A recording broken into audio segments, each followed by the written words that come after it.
Presentamos la historia de una revolución, de un fenómeno que se extendió por el planeta con la rapidez del fuego.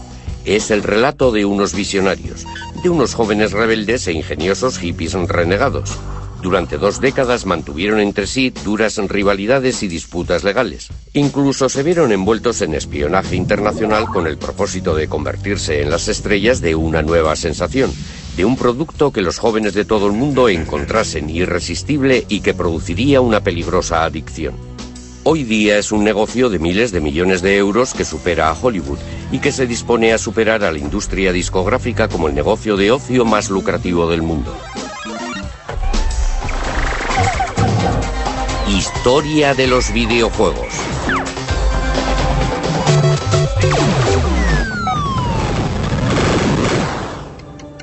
Todo empezó en 1972 con un puñado de rebeldes del Valle de Silicon que abandonó su trabajo rutinario de ingenieros con el fin de lograr hacer realidad su sueño de crear videojuegos. El fundador fue Nolan Bushnell, un joven de 28 años que se abrió camino con un capital de tan solo 500 euros. Creó una empresa a la que bautizó Go, el nombre de su juego de mesa favorito. En japonés, cuando alguien está a punto de vencer a otro, le avisa de antemano cortésmente diciendo Atari. Me pareció que era un nombre bastante agresivo para una empresa. A pesar de su falta crónica de fondos, Bushnell se dispuso a cortejar al que sería el primer ingeniero de Atari. Un buen día apareció Nolan y me invitó a almorzar en su nueva y reluciente ranchera. Me ofreció un sueldo de 1.000 euros al mes y algunas acciones en la empresa. Aún se combatía en Vietnam. En aquella época yo ponía en entredicho todo lo relativo a la autoridad, y si alguien me sugería que no debía de hacer algo, yo le llevaba la contraria. Decidí irme con él. Atari empezó en este edificio. Era una empresa sin infraestructura, solo nosotros 3. Estábamos asustados, en cierto modo. Este es el lugar. Aquí, en este pequeño taller, es donde nació Pong, el primer videojuego. Ahí es donde me sentaba y monté la primera máquina Pong. En realidad, Pong empezó como un mero proyecto de prueba. Exageró un poco las cosas. Me dijo que tenía un gran contrato con la General Electric. A ningún ingeniero le apetece trabajar en un proyecto. A pesar de que jamás nadie nos telefoneara, visitara o mantuviera correspondencia con nosotros, nunca se me ocurrió pensar que todo fuera mentira. Lo primero que hizo Al fue hacer funcionar las palas y después que la pelota se moviera.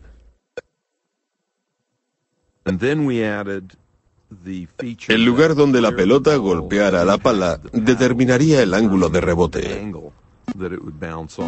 Con ese cambio, el videojuego resultaba sumamente divertido.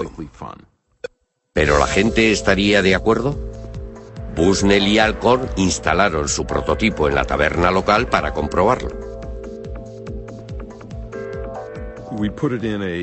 La instalamos en una caja de madera que tenía encima un papel muy pegajoso, realmente pringoso. Para recoger las monedas montamos una cajita de un caballito de esos en los que se montan los críos y colocamos la caja encima de un barril. Nos alejamos un poco, tomamos una cerveza mientras observábamos lo que ocurría. Uno de los asiduos del bar se acercó a la máquina y estudió en silencio el movimiento de la pelota en la pantalla. Introdujo una moneda y empezó a jugar.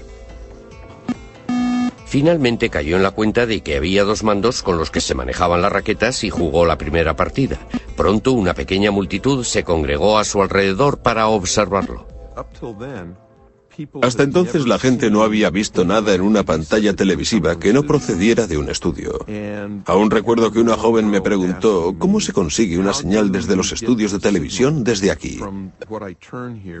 El hecho de que la señal fuera emitida allí mismo era algo que les desconcertaba.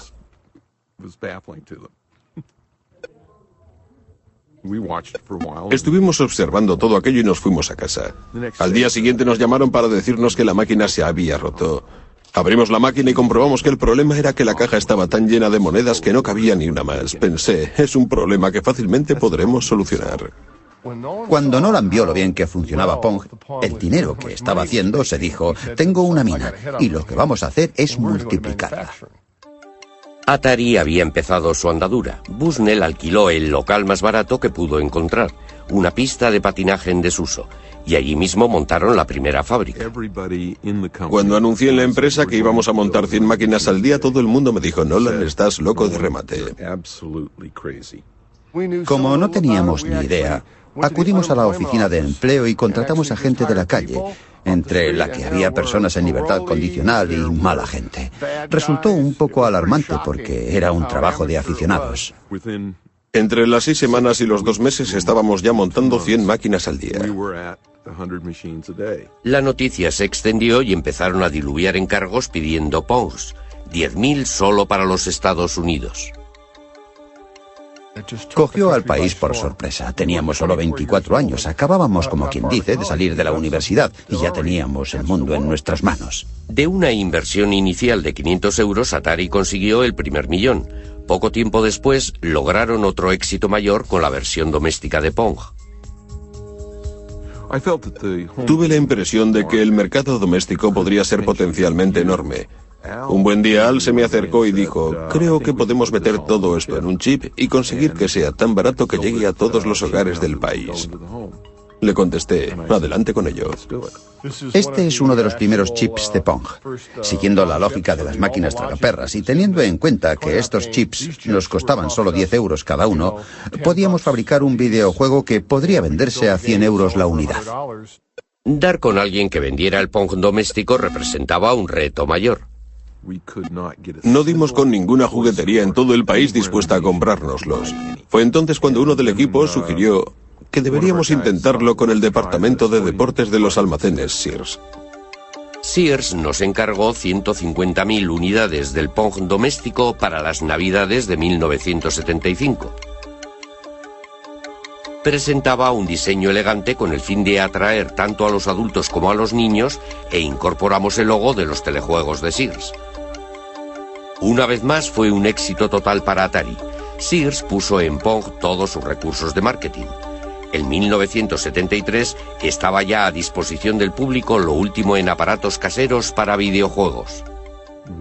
Apareció un anuncio y se vendieron todas las existencias. Fue algo maravilloso. El éxito de Atari fue total. Lentos pero seguros, no dejamos de crear nuevos videojuegos. Bushnell volvió a centrarse en los salones recreativos. Estaba decidido a ir un paso por delante de sus competidores. Adoptamos la actitud clara de que íbamos a librar una guerra sin cuartel contra nuestros rivales. Por eso creábamos los juegos, los comercializábamos y los innovábamos. Que arranquen las máquinas. Para conseguir fabricar los mejores videojuegos necesitaba los mejores ingenieros. Por eso hizo de Atari la empresa de juguetes más atractiva para trabajar del planeta. El recién contratado David Crane admiraba el extraño éxito con el que Bushnell dirigía la empresa. Genial era una palabra que Nolan repetía bastante a menudo.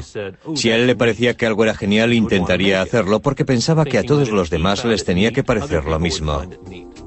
Bushnell animaba a sus jóvenes y brillantes ingenieros a que innovaran constantemente. Mi actitud era que si uno cree de veras en algo, ha de intentar llevarlo a cabo como sea. El tesoro de Bushnell eran las ideas, y ninguna idea, por floja que pareciera, había que pasarla por alto. Todo el mundo debía presentar un par de ideas locas. Es lo que llamábamos abono. Se trataba de ideas que poco a poco íbamos cuajando. A veces las llevábamos a cabo. El flujo constante de tanta creatividad produjo una serie de videojuegos que tuvieron mucho éxito, logrando así que Atari ocupara el cenit del negocio de los videojuegos. Fue entonces cuando se les presentó un problema legal. Decía que Bushnell pudo haber copiado de otra persona su primera idea.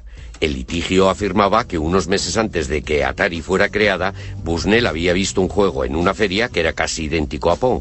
Un diseñador de aparatos de televisión de nombre Ralph Baer había estado pensando en crear unos videojuegos desde los años 50. En 1966 sus ideas cristalizaron mientras esperaba en una parada de autobús en un viaje de negocios que hizo a Nueva York. Cuando volví a mi despacho a la mañana siguiente, el 1 de septiembre de 1966, redacté una memoria de 4 hojas en la que explicaba todo el proyecto. Propuse cosas como videojuegos de deportes, de persecución, de carreras y de coches. Baer empezó a trabajar en su invento. En 1968 ya había logrado poner en funcionamiento su primera videoconsola, a la que sencillamente bautizó su caja marrón. El primero de los videojuegos consistía en que dos puntos luminosos se iban persiguiendo sin tregua por la pantalla. No tardó en aparecer un juego de ping-pong.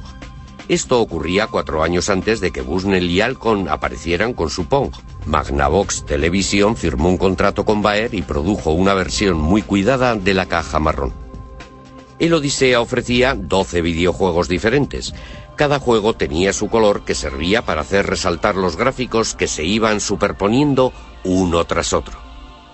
Además de los controladores, Baer también sacó el primer haz de luz para los videojuegos en los que había que disparar, un invento que supuso todo un adelanto en su tiempo. El Odisea fue lanzado al mercado en Nueva York en una feria en 1972. Fue el mayor éxito de la feria. Todo el mundo, incluida la prensa, estaba entusiasmado. Magnavox presenta el Odisea, 12 emocionantes videojuegos con los que podrás jugar en tu televisor. El 24 de mayo de aquel año, en otra feria en el Valle de Silicon, apareció un nombre en el libro de visitas: Nolan Bushnell. Probó los juegos ofrecidos por el Odisea, se divirtió con el juego del ping-pong. El hecho cierto es que vi el juego El Odisea y la verdad no me pareció un juego muy inteligente. Tanto si Bushnell se había inspirado en el Odisea como si no, Ralph Baer ya había patentado sus diseños. Esta es la patente, y si uno se fija en la letra pequeña, se puede ver que fue presentada en enero de 1968. Consta de un televisor y debajo tiene 2 controles manuales, uno a cada lado. Magnavox, basándose en las patentes de Baer, denunció a Atari. Nuestra postura siempre fue clara. Dijimos, solo llegaremos a un acuerdo si nos cuesta menos que aceptar un pleito. Después de 4 años de negociaciones, Bushnell y Baer se vieron las caras por primera vez en la escalinata del Tribunal Federal de Chicago en 1976. Antes de ir a juicio, Bushnell y su abogado estaban de acuerdo en pagar una retribución reconociendo las patentes de Baer. Al cabo de unos días acordaron en pagar una cantidad muy razonable. No cabe duda que le salió bien la jugada. Magnavox aceptó una conciliación por valor de 400.000 euros. Ralph Baer logró que se le hiciera justicia, pero no consiguió el reconocimiento internacional que Bushnell disfrutaba por aquella época. Le atribuyeron la paternidad de los videojuegos porque se pasaba el día delante de las cámaras mientras yo permanecía entre bastidores escuchando lo que me decían los abogados. Tranquilo, Baer, tranquilo, que solo tiene tu licencia. Han pasado ya 25 años. Baer está jubilado y padece leucemia. Sin embargo, está decidido a acabar su autobiografía y dejar bien claro para la posteridad cuál fue el verdadero origen de los videojuegos. En cuanto a Bushnell, el acuerdo le resultó barato. Atari estaba ya embolsándose millones. Pero mientras en los grandes almacenes era popular, Atari se enfrentaba a una nueva amenaza que venía del Japón con un videojuego que estaba conquistando el mundo de forma imparable. En 1978, Taito creó un juego que se hizo tan popular en Japón que provocó una gran escasez de monedas de 100 yens. Se vendieron más de 350.000 máquinas de los invasores del espacio, lo que provocó el renacimiento de los videojuegos en los salones de juego. La respuesta de Atari fue sacar al mercado su propia gama de videojuegos espaciales y de tiro. Los brillantes jóvenes ingenieros de Nolan Bushnell fueron los pioneros de una nueva tecnología llamada gráficas vectoriales con una nueva presentación muy llamativa. En 1979, Asteroides se convirtió en el mayor éxito de toda la historia de Atari. Atari tuvo otro éxito arrollador con Zona de Combate, unos gráficos tridimensionales que incluso fueron fuente de inspiración para el ejército norteamericano. Los salones aparecían como setas por todo el mundo. Tanto los adolescentes como los adultos acudían en su tiempo libre a esos lugares oscuros y llenos de humo. La reacción tanto de los padres como de los políticos fue inevitable.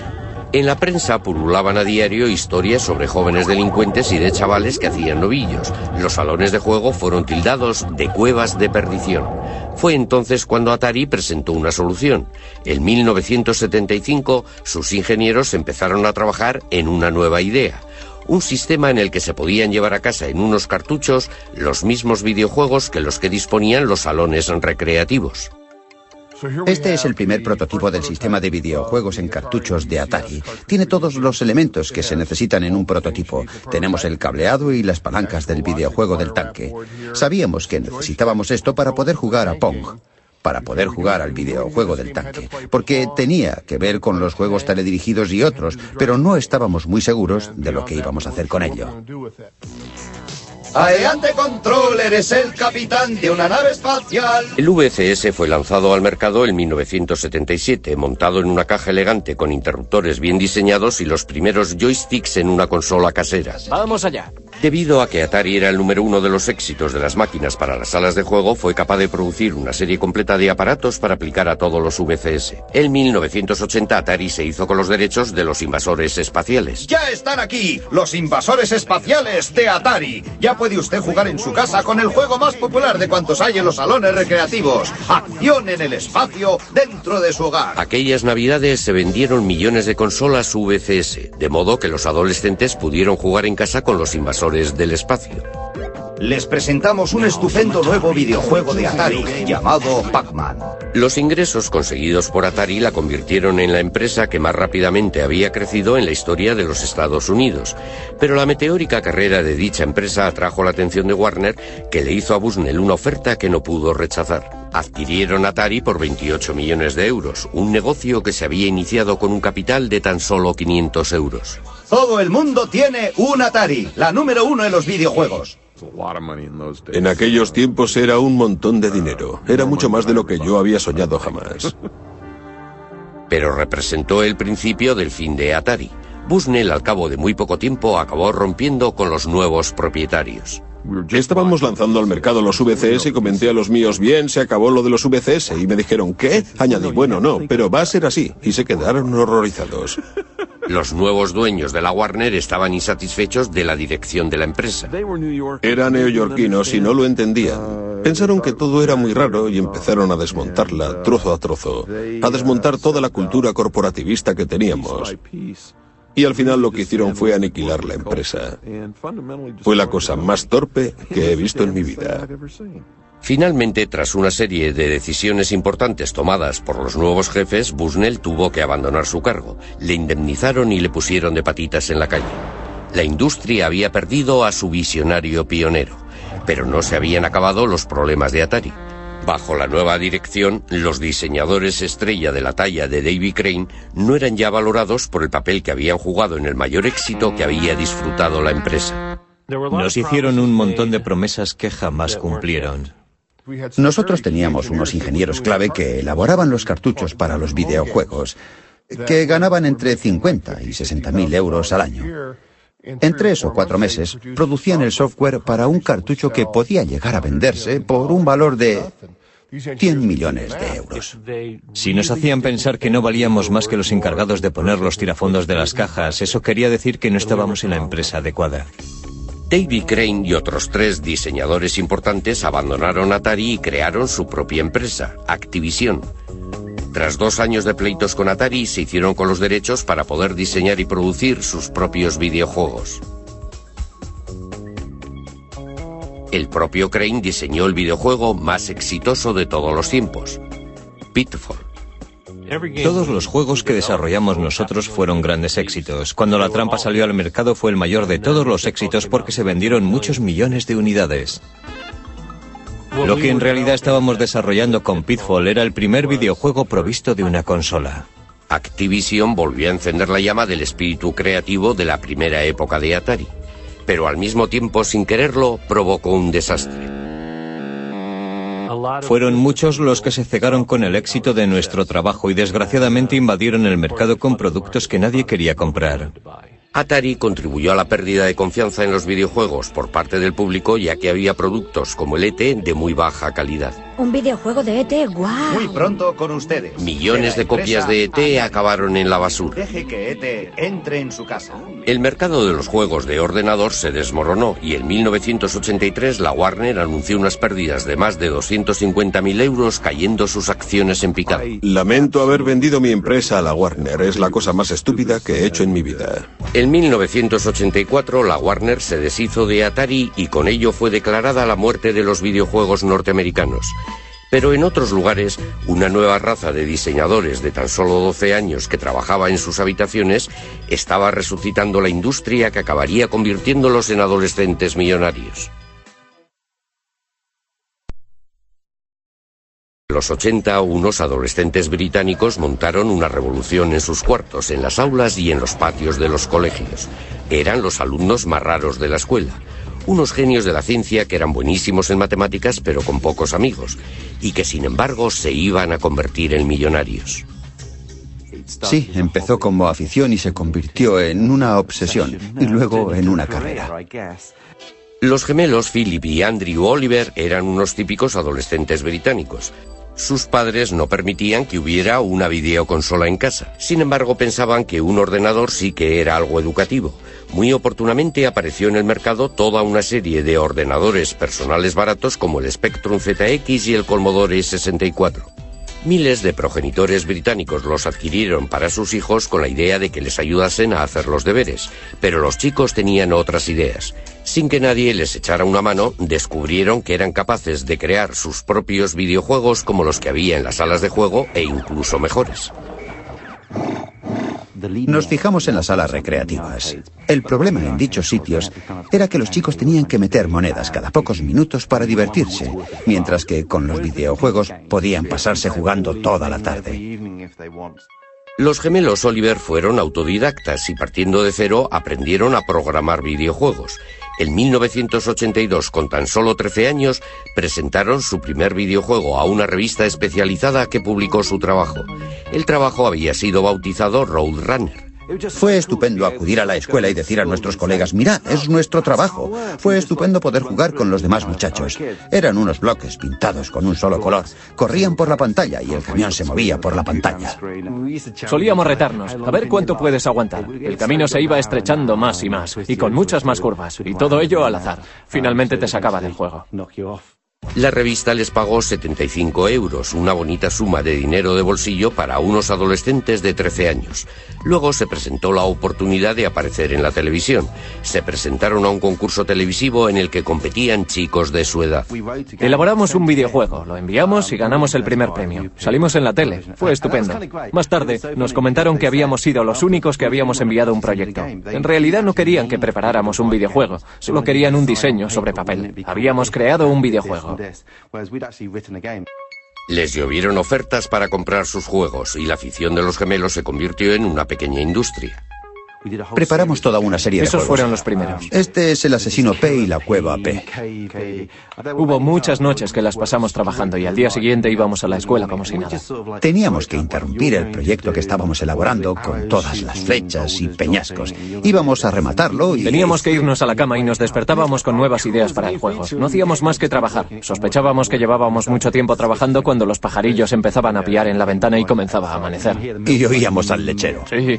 Las revistas distribuyeron sus juegos por todo el país, pero los gemelos consiguieron muy poco dinero. Cuando cumplieron los 18 años, los padres pensaron que había llegado la hora de que fueran a la universidad y de que consiguieran un trabajo serio. Pero uno de sus profesores persuadió a los padres para que les concedieran un año con el fin de que su afición se transformara en negocio. Unas semanas más tarde todo cambió cuando conocieron a los hermanos Darling. Richard y David también habían estado creando sus propios juegos desde los 11 y los 12 años, pero estaban insatisfechos con las cantidades que las empresas estaban ofertando a los jóvenes diseñadores. Por esa razón empezaron a vender sus juegos por correo, creando su propia empresa en una habitación de la casa. Duplicaban los juegos en una cassette, imprimían sus trabajos y llegaron a vender 1 millón de copias. Con tan solo 17 y 18 años montaron su empresa llamada Codemaster. Fue en su primera comparecencia en una feria con 18 años cuando conocieron a los gemelos Oliver. Vinieron los gemelos Oliver a nuestro stand y nos presentaron una demo con uno de sus juegos que habían preparado de antemano. No paraban de decir, sí, un juego así, os daremos 15.000 euros. Estábamos alucinados. Alguna vez han comentado que se quedaron boquiabiertos, que se quedaron profundamente emocionados, pero lo debieron ocultar muy bien. Nos faltó tiempo para volver a casa. No pudimos conciliar el sueño. En menos de un mes creamos Super Robin Hood, que llegó a ser el número 1 en ventas. Para Navidades ya habíamos vendido más de 100.000 unidades y ganamos 15.000 euros. Era increíble. En cuanto empezamos a vender, ya no pudimos parar.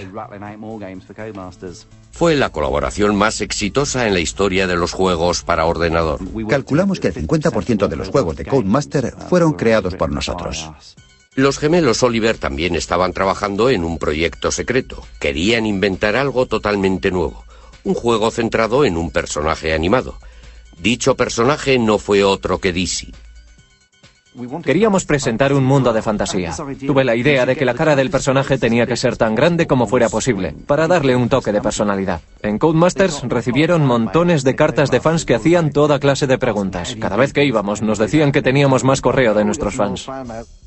Dizzy fue un éxito internacional. Fue el más vendido en todo el mundo. En realidad tuvimos diferentes juegos ocupando los puestos 1, 2 y 3 de las listas de éxitos. Éramos algo así como los Beatles en el campo de los juegos para ordenador. Estos jóvenes millonarios creadores de juegos se convirtieron en personajes famosos ocupando los titulares y alardeando de sus éxitos. Les dio por comprar Ferraris en cuanto conseguimos dinero, pero mi impresión es que los Ferraris no les duraban demasiado. El resultado de tan duro trabajo fue una enorme contribución muy creativa en el diseño de los videojuegos. Eran videojuegos diseñados por los propios jugadores para jugadores. Gracias a la era del ordenador casero, Gran Bretaña contribuye hoy día más que cualquier otro país a la industria de los videojuegos. Recuerdo que le dije a un periodista que un día todo esto llegaría a superar a la televisión. Y ahora mismo, la industria británica de los videojuegos exporta más que la industria del cine y de la televisión inglesas juntas. Pero a principios de los 80, mientras unos adolescentes británicos eran las estrellas de la era del ordenador casero, en Oriente también estaban emergiendo otras estrellas. El centro de la industria iba a desplazarse una vez más. La industria de los videojuegos, que había comenzado con Atari en la costa oeste de los Estados Unidos hacía 30 años, estaba ya dominada por Japón.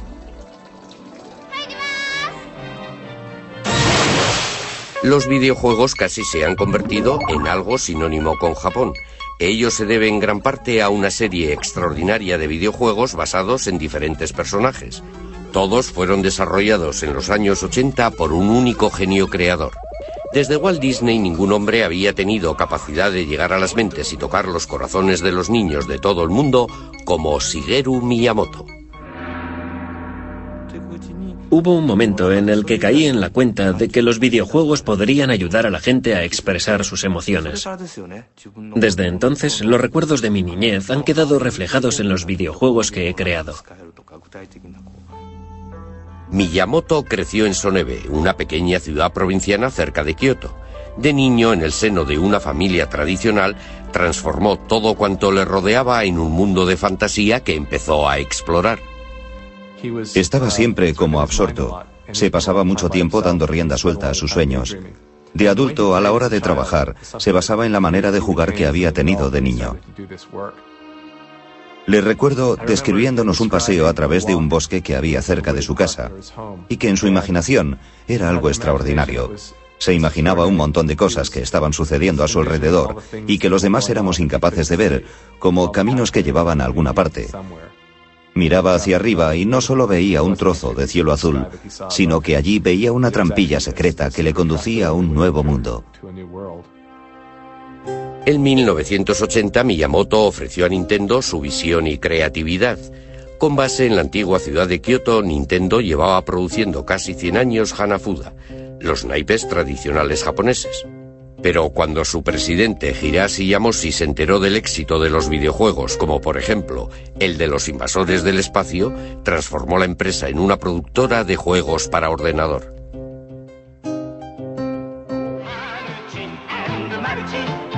A sus 20 y pocos años, Miyamoto no mostraba ningún interés en los videojuegos, pero su padre quería que tuviera un trabajo respetable.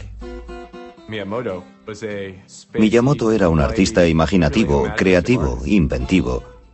El último lugar en el que esperaba ir a parar era una gran empresa. Odiaba los ordenadores, no tenía fe en cosas intangibles como por ejemplo la electricidad. El siguiente golpe de suerte fue un aviso de crisis proveniente de Norteamérica. Nintendo había establecido un pequeño cuartel general en Seattle. La época de los salones recreativos estaba en su punto álgido, con Atari a la cabeza, y Nintendo quería un trozo del pastel.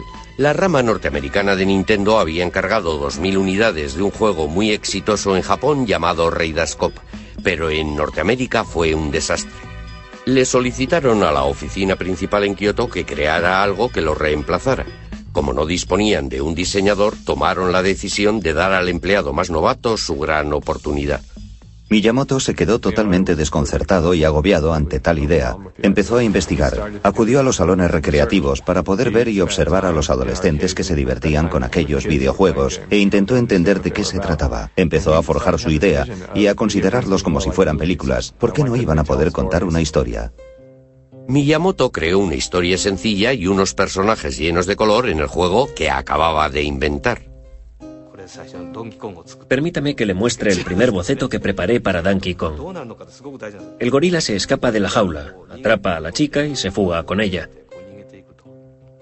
Un hombre con un martillo en la mano le persigue esquivando todos esos barriles. Al final aparece un agujero en el suelo. El gorila cae dentro de él y se mata. Con el fin de dar vida a sus personajes, Miyamoto tuvo que trabajar con las limitaciones que le imponía la tecnología de la época. De repente surgió un problema. ¿Qué pelo tenía el personaje? El asunto es que él se estaba cayendo. En un videojuego, el pelo presentaba una dificultad que los diseñadores de la época no podían resolver. Es decir, por la inercia de la caída, el pelo tenía que aparecer con las puntas hacia arriba. Miyamoto resolvió el problema poniéndole una pequeña gorra. Dándole un toque final, Miyamoto compuso la música para el videojuego que fue enviado a Seattle. Quedaba por ver si Donkey Kong iba a tener más éxito que el fracaso que había supuesto Raiders Cop, al que debía sustituir.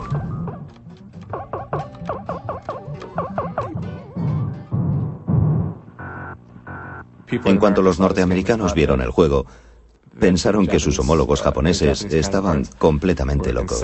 Temiéndose lo peor, el equipo norteamericano de Nintendo tomó la decisión de poner a prueba el juego en un bar, exactamente igual que lo había hecho Atari una década antes. Al día siguiente, volvieron a la taberna Spot. Abrieron la caja del dinero y había 30 euros en monedas de 20 céntimos. Estaba casi a rebosar.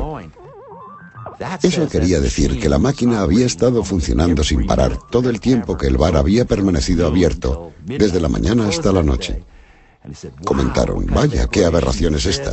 Es toda la investigación de mercado que necesitamos. Adelante con ello. Solo en el primer año el juego recaudó 100 millones de euros. Donkey Kong se convirtió en una estrella internacional gracias a una serie de videojuegos de mucho éxito. El primer compañero de Donkey Kong, Jumpman, llegó a tener incluso más fama y fortuna. En 1985, Nintendo anunció el lanzamiento de una nueva consola doméstica pensada para el mercado estadounidense. El sistema de entretenimiento Nintendo, o NES, sus siglas en inglés. Tras el colapso de la industria norteamericana de los videojuegos, muchos expertos pensaron que se habían vuelto locos, pero Nintendo contaba con un arma secreta.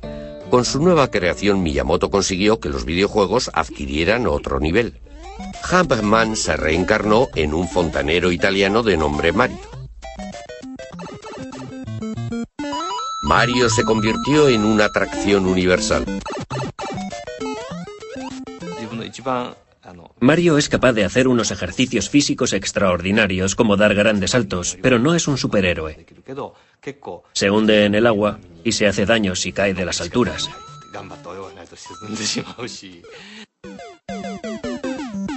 Miyamoto creó un mundo aparte lleno de tuberías, alcantarillas, barrancos y arrecifes para que Mario lo explorase.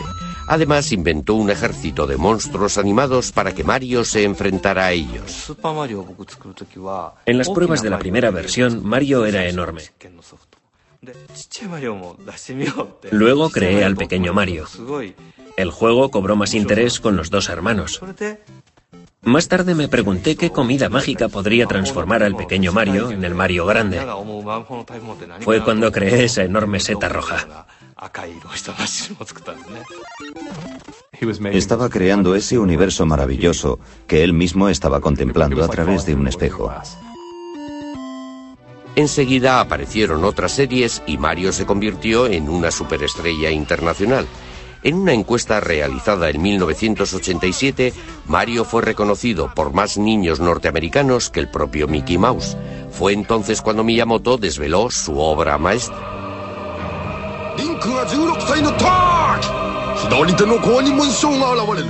Nintendo sacó el primero de una serie de juegos que han sido reconocidos por todos como los mejores de la historia. La serie Zelda. La leyenda de Zelda se movía a través de todas las formas y niveles. Ofrecía a los jugadores un enorme mundo mágico por el que podían vagar y explorar libremente.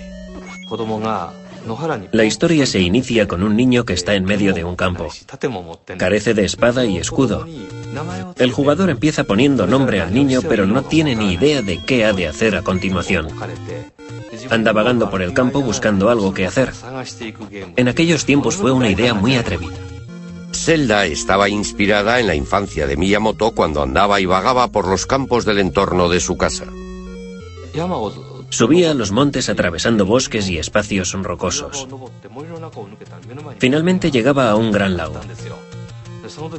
Era sorprendente encontrar aquel lago, allí en las alturas.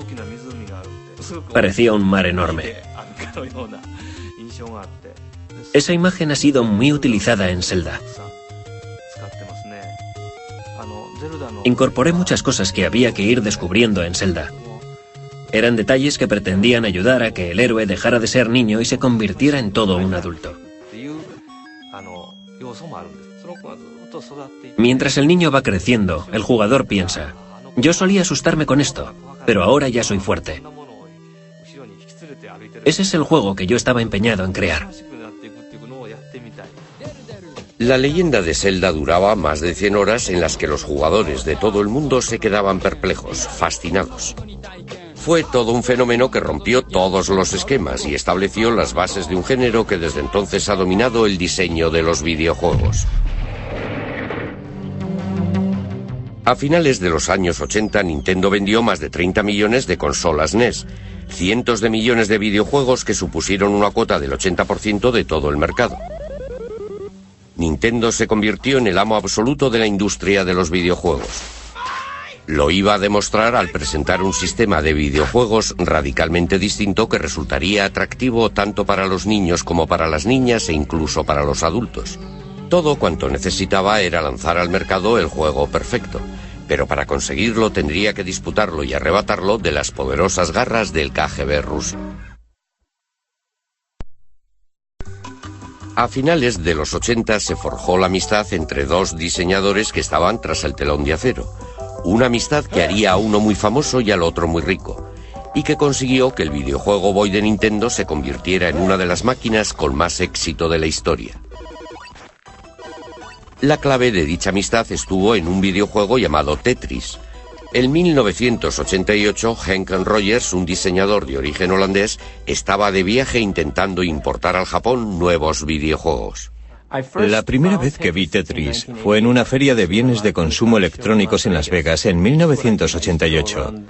Hice lo que solía hacer, me daba una vuelta por las ferias y escogía los videojuegos que me gustaban para llevármelos a Japón. En eso consistía mi trabajo. Jugaba con ellos. Allí di con un juego realmente bueno. Quise hacerme con él. Alexei Pajitnov hoy día vive en Seattle, pero en 1984 estaba en Moscú donde creó Tetris. Pajitnov estaba trabajando en la inteligencia artificial y en el software que permitiera el reconocimiento de voces. Creó Tetris con el fin de poner a prueba un nuevo ordenador. Mi interés estaba centrado en los rompecabezas y juegos y en toda clase de divertimentos matemáticos. Tetris estaba basado en un rompecabezas tradicional ruso llamado Pentaminos. Hay 12 formas parecidas a esta, y son todas las piezas posibles compuestas de 5 cuadrados. La versión de Pentaminos de Pajitnov contenía piezas compuestas de solo 4 cuadrados en vez de 5. Le puso el nombre de Tetris por derivarse de la palabra griega tetra, 4. Cuando calculé el procedimiento que hacía que girara a 90 grados, pensé en cuando uno introduce una llave y hace clac, vuelve a girar la llave otra vez y clac. Fue entonces cuando se me ocurrió la idea de hacer que el juego durara un tiempo real. El genio de Pajitnov se hizo patente al convertir el videojuego Tetris en una carrera contrarreloj. Desaparecieron de la pantalla las líneas completas, haciendo que fuera posible seguir jugando casi indefinidamente. Pero a medida que iban bajando piezas cada vez con más rapidez, el reto iba aumentando constantemente. A medida que el juego va acelerándose, la mente ya no es capaz de pensar tan rápido. Quizás sea el subconsciente el que irrumpe en ese momento del juego, pero va más rápido de lo que uno es capaz de jugar. Es lo que se denomina una zona. Tetris se extendió por el bloque soviético hasta llegar a Hungría, donde lo descubrió Robert Stein. Stein se fue a Moscú, donde conoció a Alexei Pajitnov y negoció con él una licencia para publicar el juego. Por alguna razón desconocida, me ofreció el Tetris original. Tenía la licencia para distribuirlo donde yo quisiera. Es lo que creí. Tetris se convirtió en Occidente en la mayor sensación internacional desde Los invasores del espacio. Cuando Tetris invadió la industria, el resto de la producción quedó anulado. Finalmente tuvo que ser retirado. En Japón, Henk Rogers sacó una versión para la consola doméstica de Nintendo. Sacamos este Tetris en las Navidades de 1988. Acabamos vendiendo 3 millones. Ese fue el momento cuando a Henk Rogers se le presentó la oportunidad del Game Boy de Nintendo. Dije, ¿sabéis? Tengo el videojuego perfecto para el Game Boy. Pero Rogers mantuvo una dura pugna con Robert Stein para asegurarse el control de los derechos de Tetris. Disculpe, yo fui quien descubrió este producto. ¿No debería quedármelo? Cogí el siguiente avión. Sin caer en la cuenta de ello, Rogers y Stein volaron hacia Moscú el mismo día. Permanecieron en el mismo hotel, pero sin llegarse a ver en ningún momento. No funciona la televisión, no funciona la radio.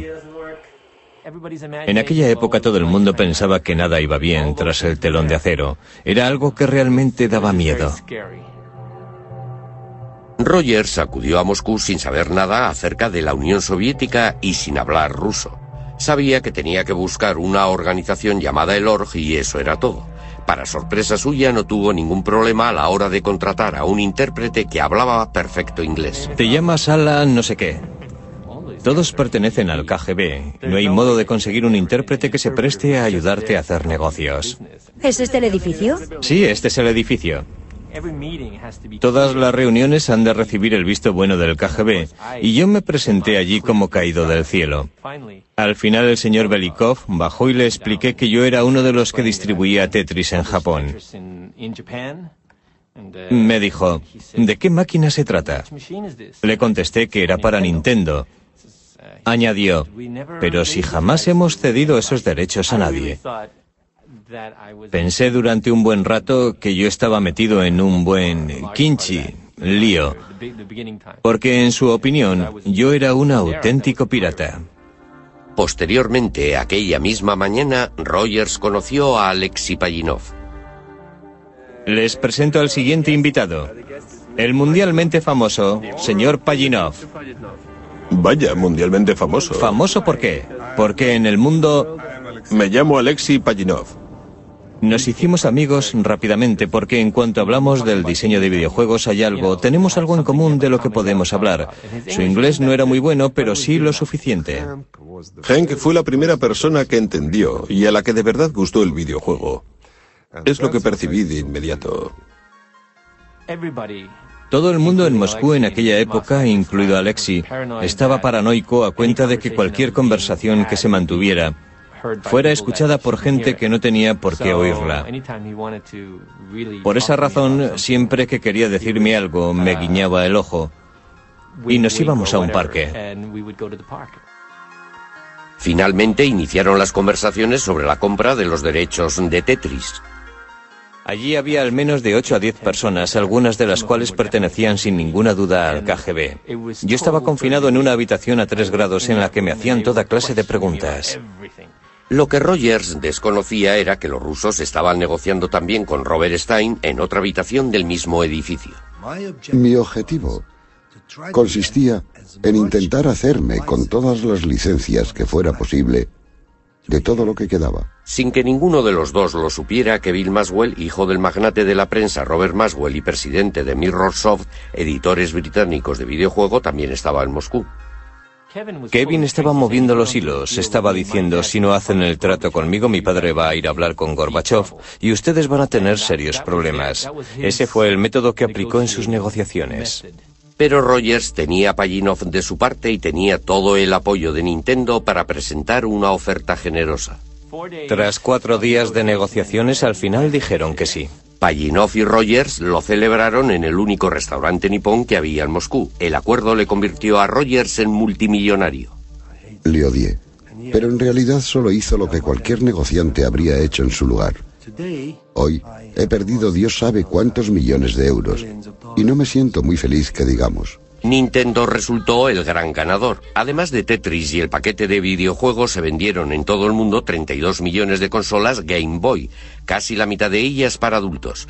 Pajitnov se hizo mundialmente famoso y emigró a los Estados Unidos. Como era ciudadano soviético, no ganó nada a cuenta de los videojuegos hasta que expiraron los contratos en 1996, 12 años después de haberlos inventado. En la actualidad, él y Henk Rogers trabajan juntos y venden Tetris para una nueva generación de hardware. Con Tetris, la industria de los videojuegos se hizo adulta y convirtió a Nintendo, durante cierto tiempo al menos, en la empresa de ocio más poderosa del planeta. Partiendo de unos orígenes muy humildes, la cultura de los videojuegos evolucionó a unos pasos gigantescos gracias a la intuición y creatividad de sus grandes pioneros. Fueron hombres que entendieron lo mucho que a la humanidad le gusta y necesita jugar. Abrieron las puertas a un maravilloso nuevo mundo en el que una vez que se entra no se puede salir.